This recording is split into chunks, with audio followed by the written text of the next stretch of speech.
everyone. We're ready to begin our next literary presentation. You're going to be in for a treat because you're going to hear author Max Tomlinson. He is the author of the thriller Sendero. The truth doesn't always set you free. Max Tomlinson is a local author who has traveled extensively throughout South America. He lives in San Francisco with his wife and a dog named Floyd. Sendero, his debut novel, is set in modern-day Peru, and it received the coveted Kirkus star. Here's a little teaser from his book. The day the soldiers came, Nina was with her brother, sowing potatoes on terraces the Incas had built. She remembered thick clouds, heavy with moisture, roiling up over the jagged Andean peaks. Kirkus Review says Tomlinson's debut is golden. So, like I said, you're in for a treat. May I introduce Max Tomlinson?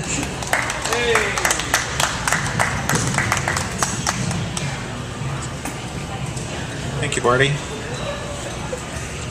Well, thanks everybody for coming, and really appreciate it, coming out on a beautiful day like this. As Barty said, the novel Sendero is a thriller that takes place in modern-day Peru, and a little bit of backstory. In a country haunted by its past, the truth doesn't always set you free. These words ring true for many of the characters in Sendero, and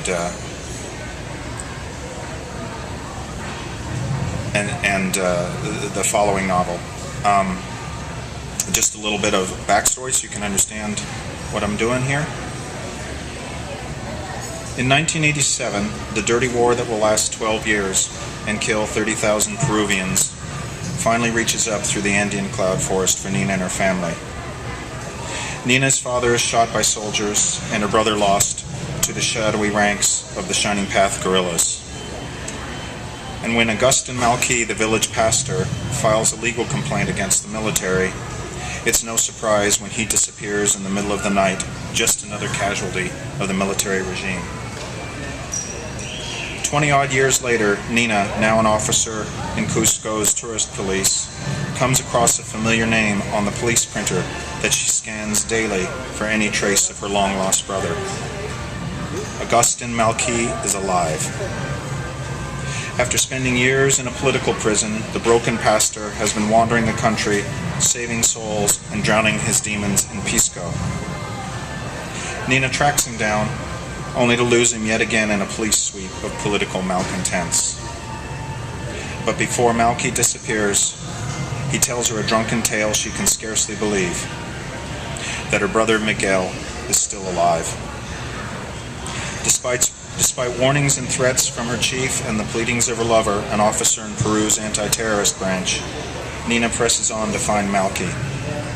Her search takes her through Peru's underworld, from remote villages high in the Andes to steaming jungle haunts of the narcotraficantes, and ultimately to a secret political prison in the Altiplano, where she learns the truth about Malqui and her own vanished brother.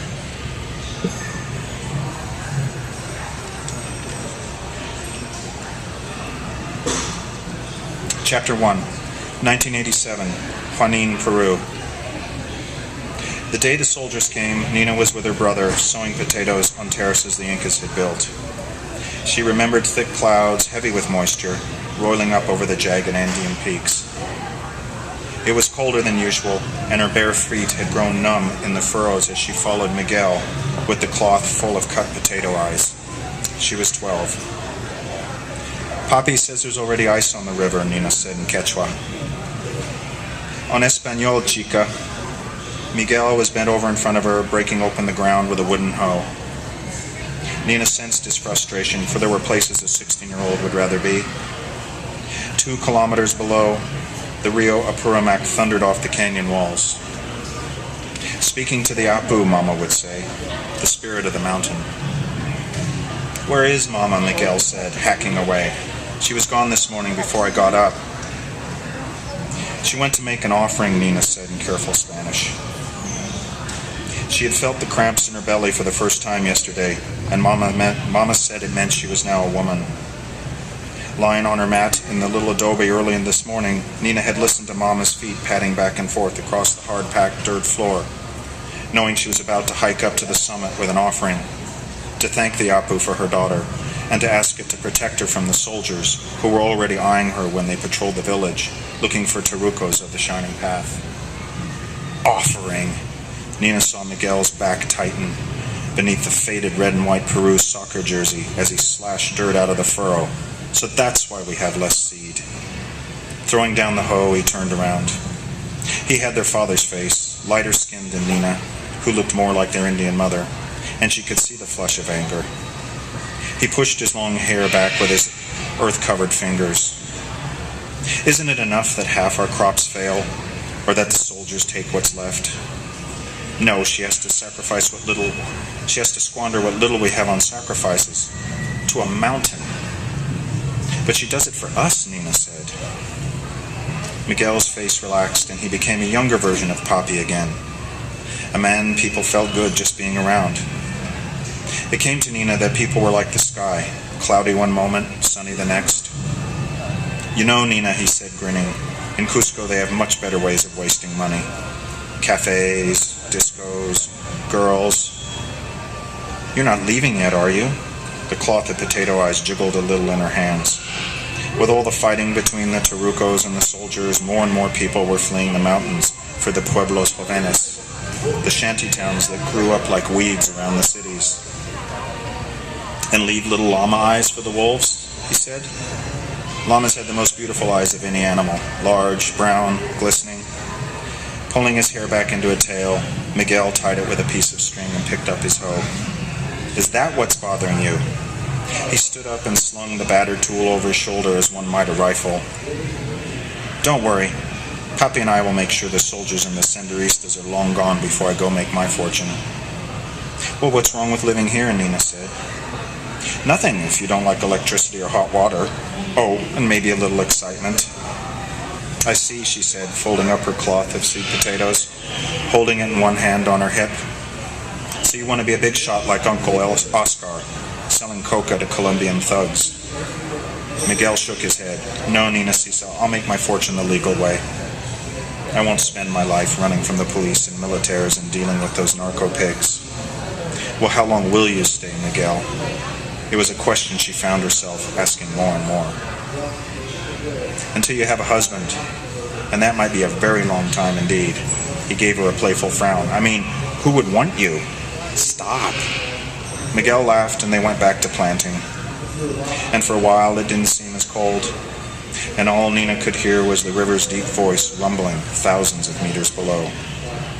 She thought of Mama burning seed potatoes and coca leaves and crumbled cigarettes.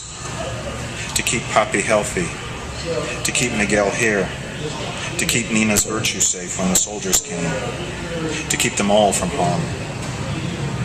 While they worked, the air sharpened with the late afternoon chill.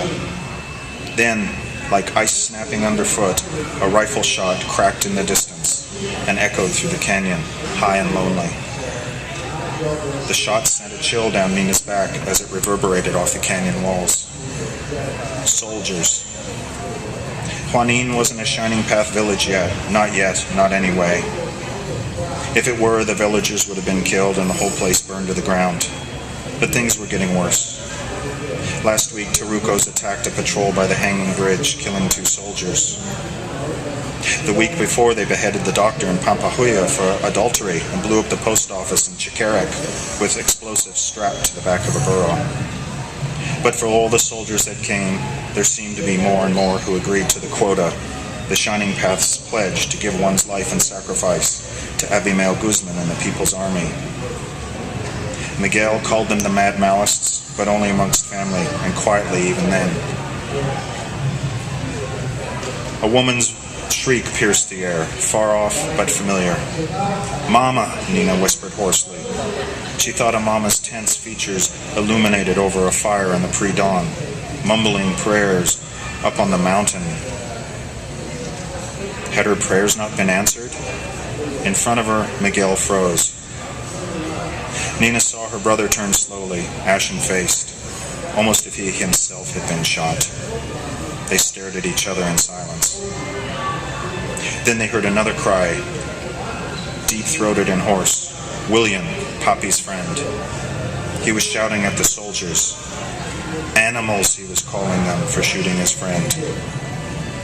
And Nina saw her father's same dark fire in Miguel's eyes, as if it had flowed into him from the body it was leaving behind. It was as clear to her as the snow that would soon be coming. Her father was dead. She dropped the cloth of potato eyes and broke into a run. So, with Nina's father gone, the family adjusts to life as the dirty war in Peru escalates. And this was a period in the country's history in the late 80s and 90s in which it was a very dangerous place to be indeed. So a couple months later, the family is adjusting to life.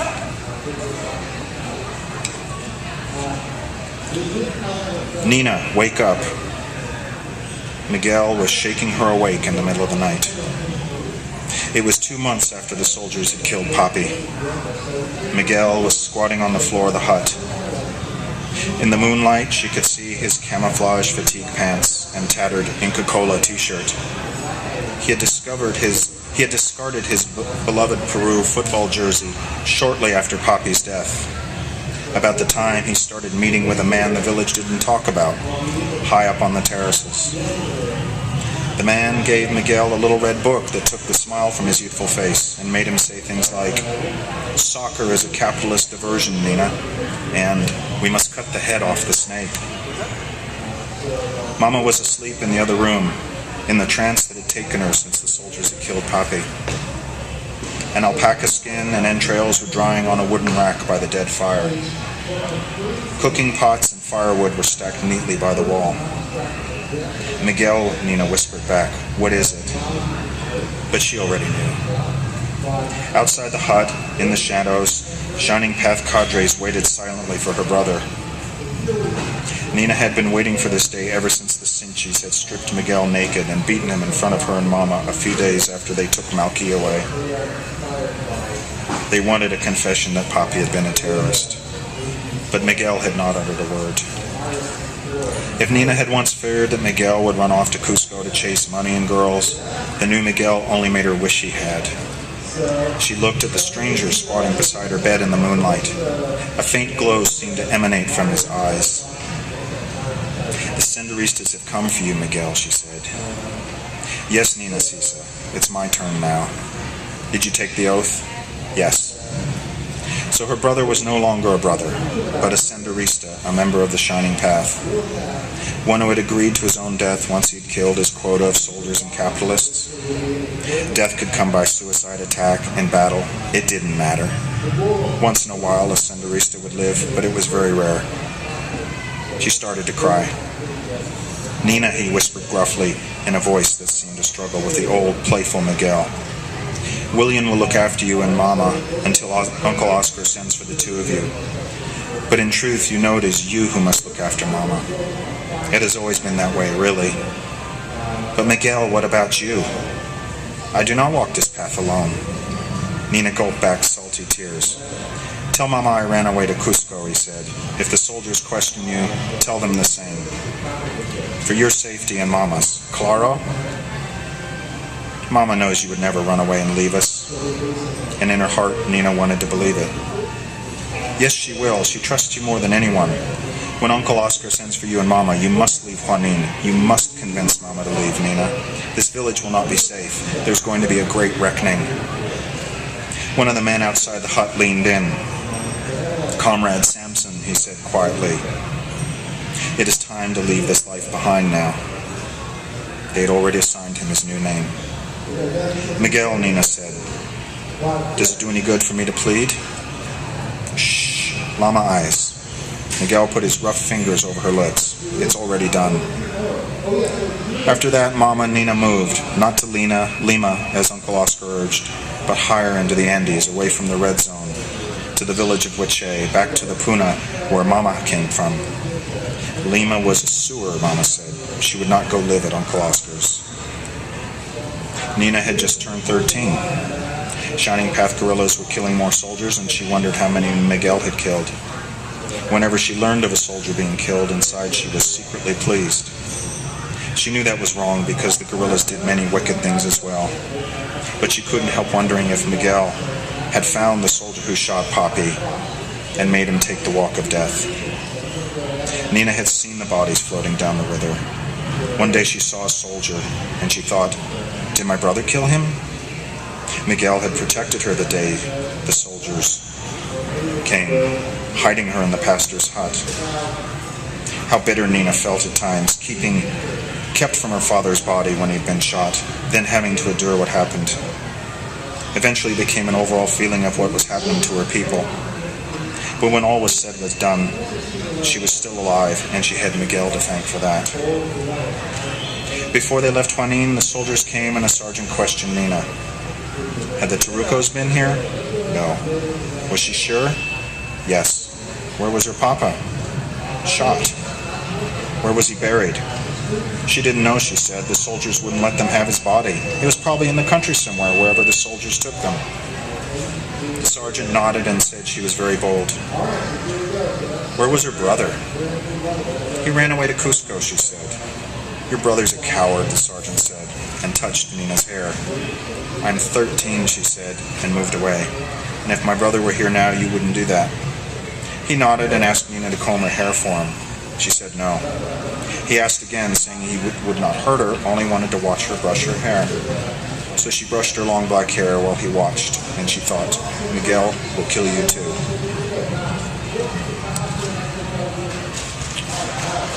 So that's pretty much all I have. I don't know if people want to hear more. Yeah? Some more? Well, what happens in the story is 20 years later, Nina is now an officer with the Peruvian National Police. She finds her old pastor, who had been sentenced to 8 years in a political prison, and she takes care of him briefly. He's been walking the streets, he's been drinking, and then he's scooped up again in a political suite. But before he leaves, he tells her that her brother's still alive. So Nina decides she's going to find her brother. She's thought all these years he's been dead. So I need to find this chapter.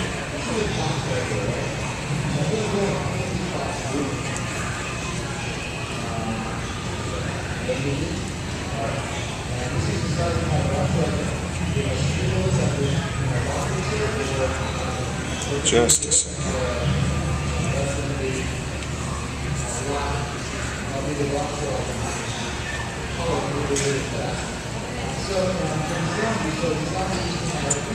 I apologize. I was not expecting to have to read this section, but it's a good progression in the story.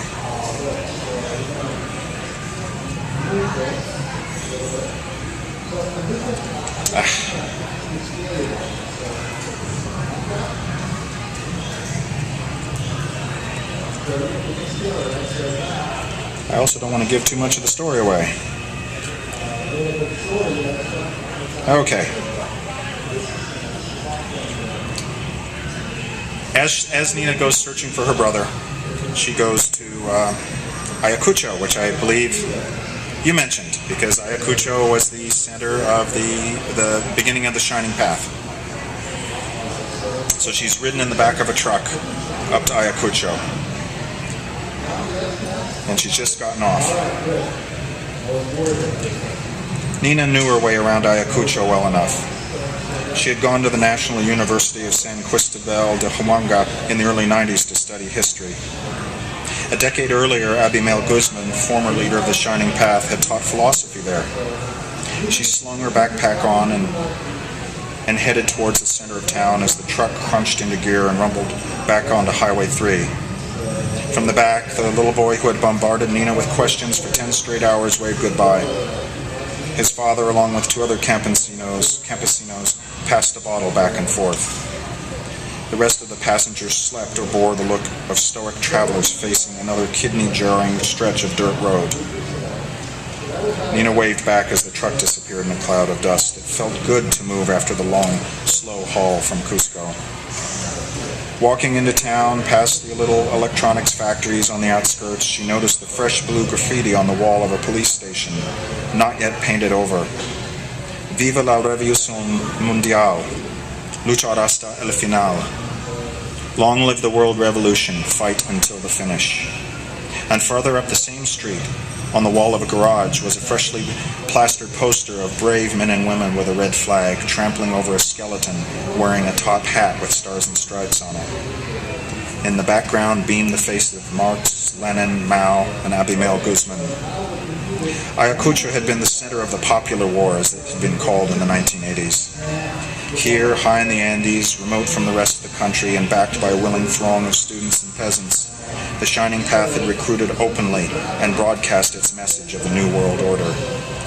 And judging by what Nina saw, was now enjoying something of a revival, which is actually happening in Peru nowadays. There are skirmishes happening between members of the Shining Path and the government. She stopped at a wall fountain by the colonial gate and washed her face with her hands, letting the ice-cold water rinse off the road dust. She took a long drink and headed into the main plaza. Diesel fumes vied for the smells of cooked meat and grilled corn. In the plaza, Nina walked past the cathedral, itself wearing fresh graffiti, something rather rarely seen in this part of the world. The slogan proclaimed religion to be collective dementia. Nina might have agreed with the first part of the message, but recoiled at its execution. She headed into the university neighborhood, passing students with books, long hairs with vacant expressions. She continued past the iron gates of the university and into the barrio, where what grandness might have existed in the center faded. Here many students lived, side by side with those who worked with their hands. Ayacucho didn't have the crushing poverty of Cusco and Lima, but wherever one went, there was still plenty of people with little to spare. She walked down Calle Huancayo to a large cinder block building where people came and went carrying cooking pots. A woman on a Polaris skirt on her way out wrestled a full pot past Nina, and the steam escaping from under the lid beckoned her empty stomach with the aroma of polenta and beef. In front of the building, Nina double-checked the address in Malky's Bible. She has Malky's Bible and it has the address of this place. So this is why she's here. This was indeed the place. She put the Bible away and went into Cooperative Kitchen number 7. If the smells outside had been enticing, in here they were mouth-watering. On one side of the large, poorly lit room, a woman poured rice into a pot while a man with braided black hair and a ball cap and an open plaid shirt chopped vegetables on a rough tabletop. Along another wall, huge pots simmered on a large stove, and along a third, people sorted the ingredients brought in by the participants. Vegetables, chicken necks, beef tongue, anything and everything one could eat that was cheap or free. Nina had heard of the cooperatives flourishing during the dark years in Lima, but never this far into the mountains. There had always been too much war up here for that much organization. Yes? An attractive young woman with dark Indian skin and the faintest shadow of hair on her upper lip approached Nina. She was wearing a rough white cotton blouse that clung to her full bosom in the steam in the kitchen. She had the bearing of a coordinator and seemed to be looking for whatever contribution Nina may have brought in. "I'm looking for someone," Nina said. Sebastian Troyos." The woman eyed her backpack suspiciously, and Nina knew immediately that the woman and Sebastian were together. There was no mistaking jealousy. "What is this about?" "I'm just looking for a friend. He gave me Sebastian's address." "Momento," the woman said, looking at her sideways. She went over to the man chopping vegetables and spoke to him. He stopped chopping, turned around, and looked at Nina, obviously puzzled. He was handsome in a rough-and-tumble way. He put the knife down and came over, wiping his hands on a short green apron. "Yes?" He had the six-pointed cudgel and automatic rifle of the MRTA tattooed on his forearm. I'm Nina Flores. Even though she had never met Sebastian before, she thought she saw a look of something like recognition in his eyes. But he wasn't the sort of man to give much away. We have a mutual friend, she said. Do we? Pastor Malky. Pastor Malky? Do you want me to show you his Bible? It's in my backpack. He left it with me. Ah, Sebastian gave a smile. How is El Pastor? Well, I was hoping you'd tell me, Nina said. One minute he was mute in Cusco, the next minute he's gone. Well, Malky was always a free spirit. The woman in the white blouse was watching the two of them from the chopping board, where a fresh pile of vegetables had appeared. Is there somewhere we can talk, Nina said, for just a few moments? I don't think so. Malky's disappeared, she said. The word implied far darker things than its strict meaning. Sebastian's face drew into a tight grimace. Damn, he said, shaking his head. Damn. Let me buy you a beer, Nina said. I need to talk to you. I don't drink, he said. No drink? No drogas? Malky took care of that for me. Too bad he couldn't take care of himself. Coffee, Nina said. I won't take you away from your work for long, but I've come all this way on a truck with bad springs just to talk to you. Nina turned, and Nina saw him catch the woman's look. I'm going out for a smoke, he said to the woman. But we've got another batch due, she said. A pile of black potatoes had appeared next to the mountain of vegetables by Sebastian's cutting board. I'm going out for a smoke, he said. The woman's face softened with hurt. She looked down. He turned back to Nina. Let's go, he said. Make it quick. Outside, on Calle Honcayo, he pulled a bent cigarette from a pack of Manhattans and lit it with a paper match. He exhaled smoke with an exasperated sigh. Tell me about Malky, he said. Nina told him everything she could. Malky's been arrested and disappeared. When she was done, Sebastian took another puff. Jesus, he said. Nina said, I was hoping you might have heard from him and that my fears were for nothing. Malky says things to inspire, but he also says things to really annoy people. With his history, it doesn't surprise me in the least that he went and got himself disappeared. Let's just hope he keeps his mouth shut about who he knows. Do you have any idea where they might have taken him? He watched her closely while he smoked, and she saw him sizing her up. No, she said. She nodded at his tattoo. Tupac Amaru Revolutionary Movement. In another time. Surely you must still know some people. He shook his head. The good fight turned to drug deals to support the cause. We became revolutionaries who dabbled in drugs, and somewhere along the way we became drug dealers who dabbled in revolution. Then the fight was forgotten altogether. None of us knows anything anymore. He took another drag of his cigarette. But all that is behind me. I've got Malky to thank for that fleeting moment of clarity. He laughed wryly. Ironic, isn't it? Malky, Prince of Intoxication, savior of drug addicts, drunkards, and lost souls. Now I chop vegetables and feed people. That's what I tell myself. Even so, you must know somebody who has an idea where they could have taken him. I have nothing to go on. Nothing at all. You realize I can't promise you anything. Anything, she said. I would appreciate it. Give me a safe address, one where you won't be under suspicion. If there is anything, you'll hear something in a day or two. If you hear nothing, then there is nothing. Do not ever come back here. Not for clarification, not for information, nothing. Claro? Understood, Nina said. Thank you. She got out her penny notebook and scribbled down the address of the coffee house in Cusco. Thank you. He took the paper without looking at it, folded it, and tucked it in his shirt pocket. And, he said, if anything comes of this, you know better than to try and do something by yourself, don't you? You do know that. Yes, of course. That's right. Promise you won't go after anybody on your own. I won't. I'd best get back to work. Nina stammered as she brought up something that had been bothering her. It felt silly, but the more time that passed, the more she needed to know. Pastor Malky told me some drunken tale about you and my brother, she said, smiling. Sebastian squinted and flicked the ash off his cigarette. Your brother? Miguel, she said. Miguel Flores. He joined the Shining Path in 1987. The name they gave him was Comrade Sampson. I know the Senderistas sometimes worked with the MRTA. Malky Sebastian shook his head and smiled. Where would an old borracho be without his tall tales to fill the time in between drinks?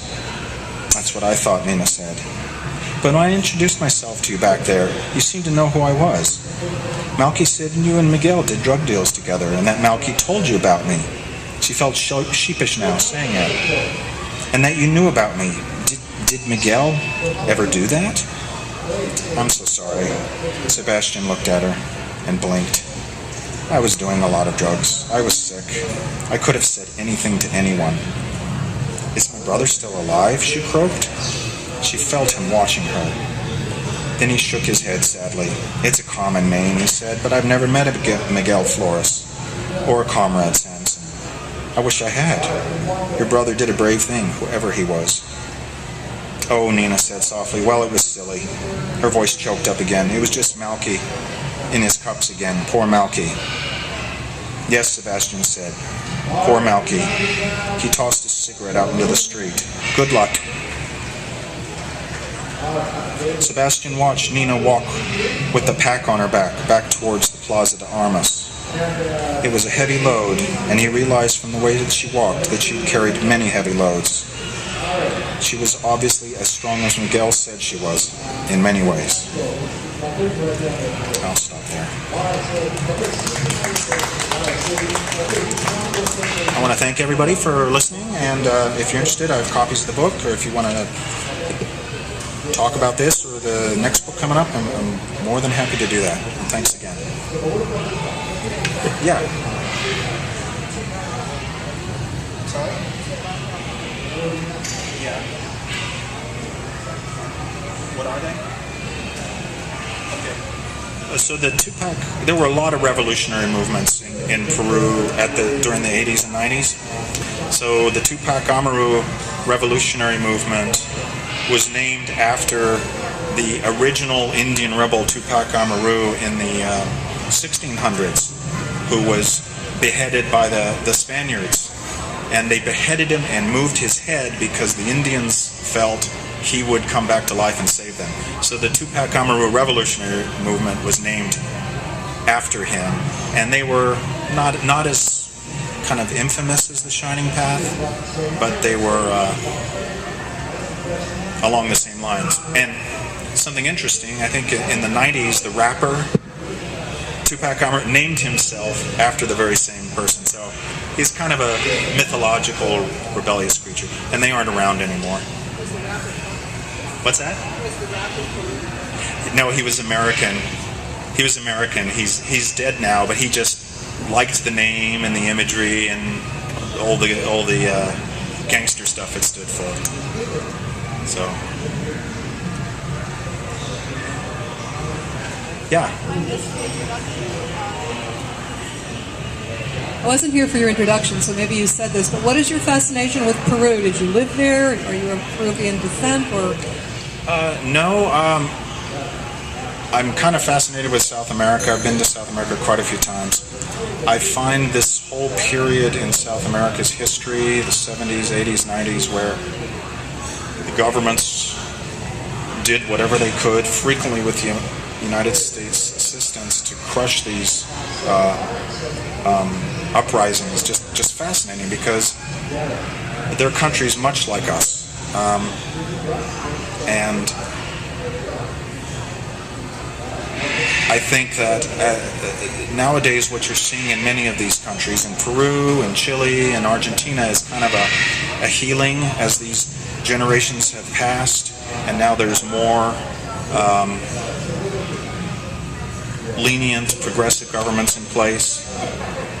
Now people are starting to talk about it, and I just find it, for the people I've met, the Peruvian people I've met who lived through this period and endured it, it amazes me how resilient they are, that they can live with this and they have such a remarkable outlook on life. And it's a fascinating period. I think Peru is one of the more interesting countries because Peru has a very large Indian population, so there's a lot of culture still there, and that has a lot to do with that. And that culture was also exploited by some of these communist groups too.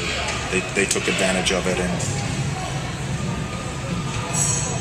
it's a beautiful country. If you've never been, I strongly recommend it. What you read is mostly dialogue. Is the book told largely in dialogue?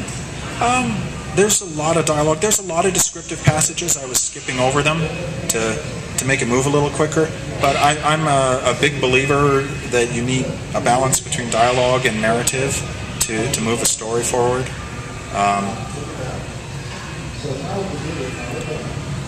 Dialogue is excellent. Thanks. You write it very well. It's really compelling. Thanks. Thank you. Suspenseful, so I really enjoyed listening. Great. Thank you.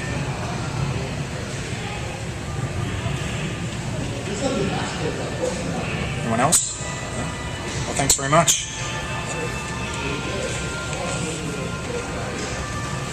Thank you, Max. I was just telling him before he went on that my son and daughter-in-law are in Peru right now, up in the Andes, 11,000 feet elevation.